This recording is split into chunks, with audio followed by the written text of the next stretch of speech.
President Trump is stripping more individuals of Secret Service protection. His latest targets are Hunter and Ashley Biden. Trump posted on Truth Social yesterday, Hunter Biden has had Secret Service protection for an extended period of time, all paid for by the United States taxpayer. There are as many as 18 people on this detail, which is ridiculous. He is currently vacationing in, of all places, South Africa, where the human rights of people has been strenuously questioned. Please be advised that effective immediately, Hunter Biden will no longer receive Secret Service protection. Likewise, Ashley Biden, who has 13 agents, will be taken off the list. A spokesman for the Secret Service said that the agency would comply with this directive as soon as possible.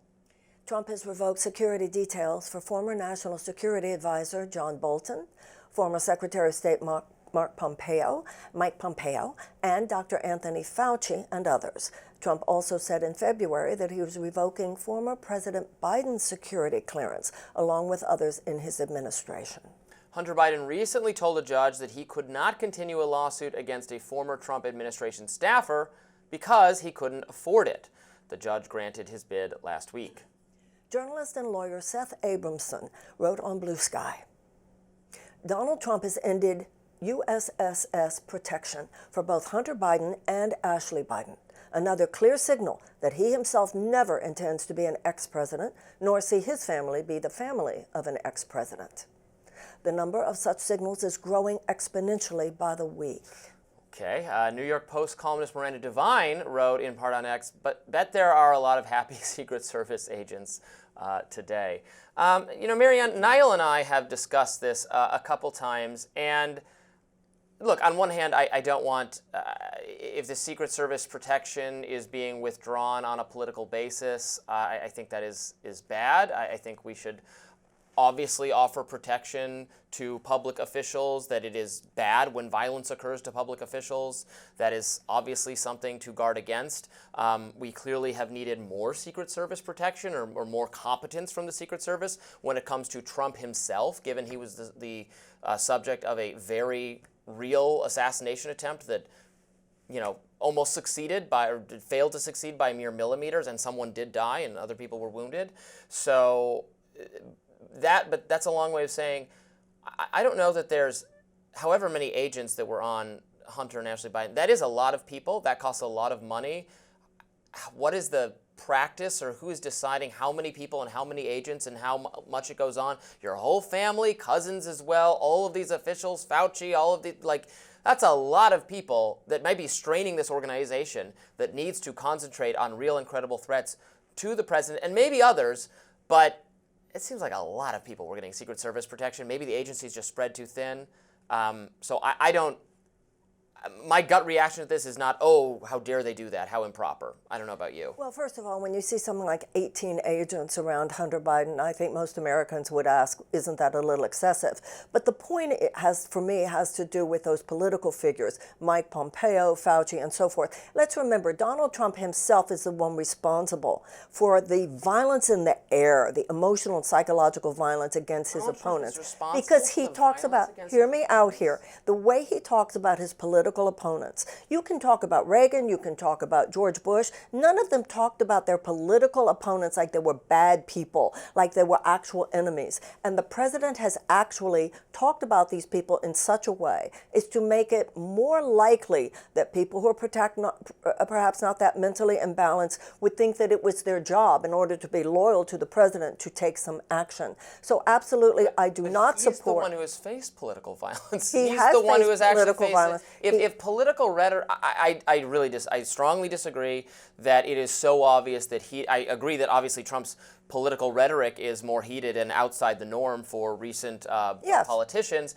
That connects to real world violence is something I hear a lot from progressives that I'm deeply skeptical of, because I don't see those connections very often. He is himself a figure who has attracted more violence than your average person. The reason we have not seen or it's. We don't have a lot of political violence in this country. Go ahead, sorry. But the reason we don't have the political violence is because these security measures make it preventable. That's why security protection for these political figures is so important, particularly someone like a Mark Milley, particularly someone like a Mike Pompeo. We should not be taking any kind of protection away from such people, and particularly at a time like this. I think, this. But hold on a second. But Pompeo, in the Pompeo circumstance, the reason he would need protection would be from like Iran, not because of there's political rhetoric out there. You're absolutely correct. I was not saying that actually, but I'm saying that in such an immoderate moment in this country and in the world,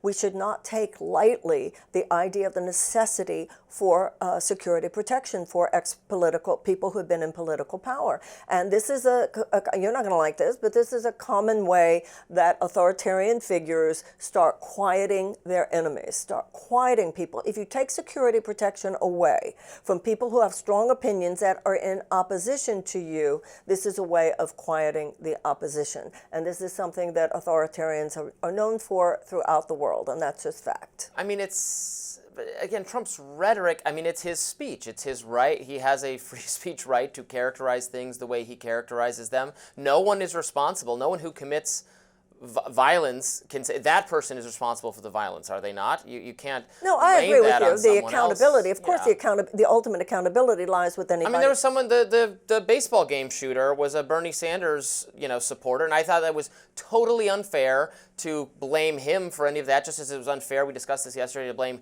Sarah Palin for the Jared Loughner attack. People like to go, oh, this is why it happened. And J.D. Vance did that too, and I criticized him for it. Said that the heated rhetoric against Trump invited the kind of violence we saw when Trump was the subject of assassination. I said, no, I don't think we should go down that route. I'm not in any way saying that the perpetrator of violence is not the one who is ultimately responsible. I am saying, however, that if you look at the history of the American presidency in the modern era, and I pointed out specifically Reagan, Bush, and so forth, there is a reason why dignified presidents, speak in measured tones, because their words matter. You were acting like, oh, it's just his heated rhetoric. It's just the way he talks. When you have a president of the United States saying, for instance, that the press is the enemy of the people, when you have the president talking the way this one does, no, it's not just his manner of speech. It is a very deliberative way that he's creating division in this country and seeking to quiet his political enemies. And that's the way I see it. But even historically, we went through a period of time, the 60s and the 70s had more political violence than we have now. There was but more it wasn't coming from presidential figures themselves. Wasn't coming from that's Nixon. what I was going to say. It wasn't coming from Johnson. But wasn't coming from Kennedy. No, exactly. That's what I'm going to say. That was what I was going to say. If it was true that the rhetoric of the president had some bearing on how much unrest or political violence or inflammatory behavior was going on in the society, I think that would be more clearly seen, because we actually have, blessedly, thank goodness for this, less of that kind of thing now than we had in the 60s and 70s, even though we have a more inflaming president than we had back then. So I'm saying there's not a connection. No, hold on. That goes back to the beginning of the conversation. If you look at the Kennedy assassination today, he was in an open car.